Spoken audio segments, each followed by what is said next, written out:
From Zone Mesa, we're here for the title match of the 2011 Best in the West tournament, the first major on the 2011-12 JBT calendar. And in case you think you accidentally clicked on the 2011 title match, you didn't. It's a rematch from last year's title match in this tournament, Kyle King versus Riley Dempsey.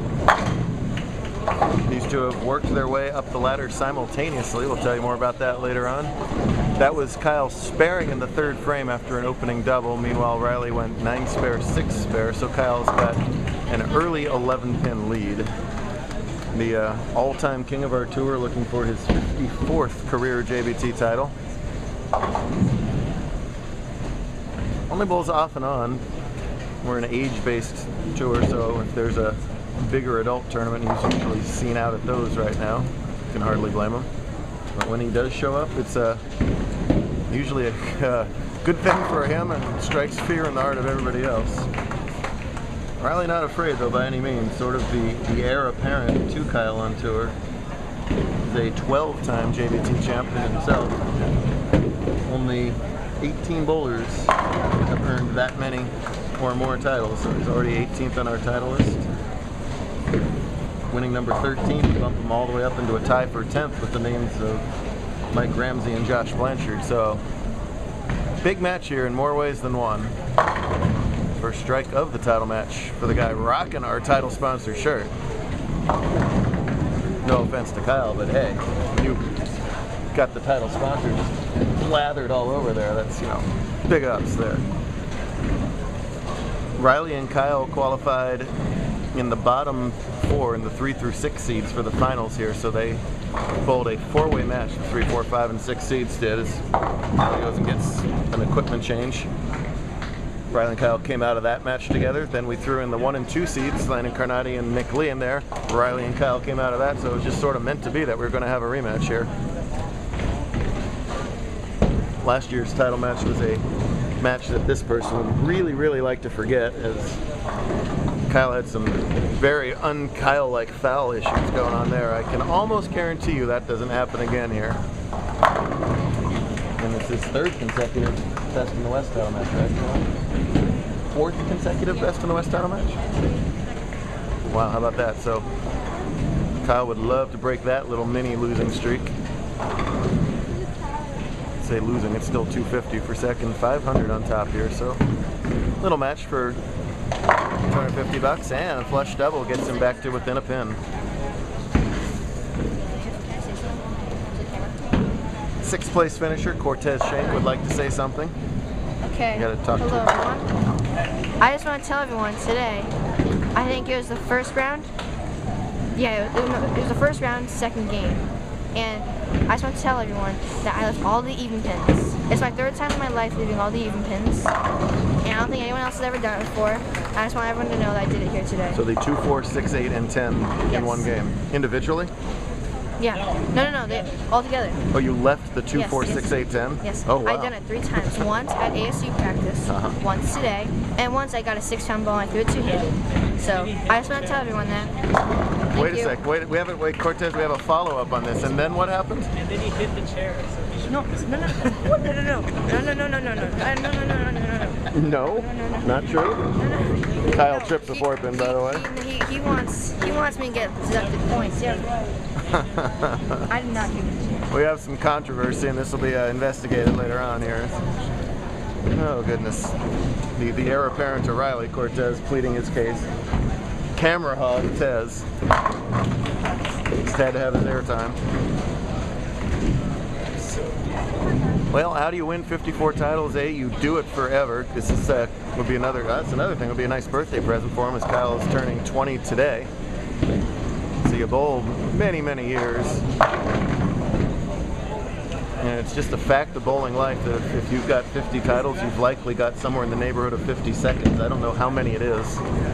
Throughout pro bowling, JBT bowling, everything else, it works out to be somewhere near 50-50. If you can get it over 50-50 in your life, you're doing great. Cameron Smith right now is struggling in the top 5. He's got 25 wins, which is still 4th best all time, but he's got way more, non-firsts, like 2nd, 3rd, 4th, 5th, than those firsts. So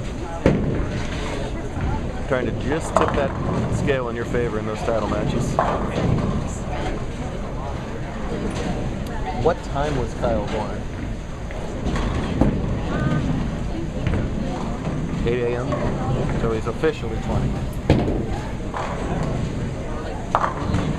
I was born at 6:05 a.m. and that was the only day in my life I was a morning person. It makes no sense whatsoever. Two excellent fundamental styles here. Riley's trademark is to sort of wiggle that elbow to try and get all the tension out of it. Very fluid follow through. Man, 10 back right there, no doubter for the lead right there. Bowled on the chameleon pattern today. And we bowled on shark yesterday, and the bowlers were never able to break that down into a good look. It looked like the most comfortable the bowlers ever got on it was right after the fresh. And as soon as the middle started to go on shark, the bowlers were just lost, and 160 was an okay game yesterday. Today, the scratch bowlers bowled all on the same 3 pairs throughout the day, and they really carved out this chameleon pattern very well as a unit. You see it all the time on the Pro Tour, where you're wondering, you see the results every week, and you're just like, it's 240 average to cash. And you're like, how the heck are they doing that? They're good, but they're not that astronomically better than even our scratch level bowlers. It's just that they know how to break down these pairs as a group. And these guys, talented themselves, did a really nice job of that today. They started fairly far right. They created a burn zone there, and then they just left all that oil in the middle and eventually started carving into it. So you ended up with a lot of oil to the left, a lot of friction to the right, and that is a recipe for strikes, and the scores got better and better all day long today. Testament to these guys is knowledge and ability. So we had a ball return to further slow this so far glacially paced title match down. I think only Riley and Aaron would have been a slower title match today. Aaron was the Ice Age today for some reason. It's really not that they bowl slow, it's just that other kids tend to bowl pretty darn fast. As Riley hates that off his hand, and yeah, that's the lane that's got a little more hold too, and that was just so far bad off his hand that even that wouldn't hold on that lane, and his body language tells the story there. Loses a couple pins a count too off that double. More importantly, he's got the somewhat tricky 3-6-10 to shoot out here.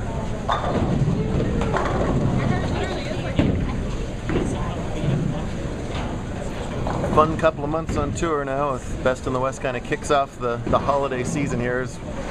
Almost every tournament between now and Christmas is doubles. And look out, my goodness, he'll take 7 spare after those 2 shots. Doubles in all 5 conferences in December.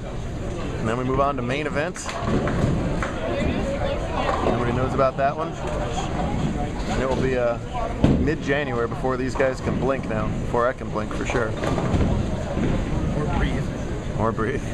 Nobody knows at the under 21 level his own physical game and what to do with it better than Kyle King, in my opinion. And wow, unfortunately the messenger disagreed there. He can't believe that one didn't fall. Time and time again we've seen Kyle struggle in early frames of title matches and just make the right set of physical adjustments, and not always ordinary physical adjustments either. Just putting that little mental chess match that is a 10-frame bowling game together and coming from behind to win. Hard and straight at the 10-pin. Wow, if we had the 7-pin, would have tomahawked it. So through 6 frames, he trails by 7 pins, trails by 7. We'll see if he can win the game in the second half. Come back and watch part 2.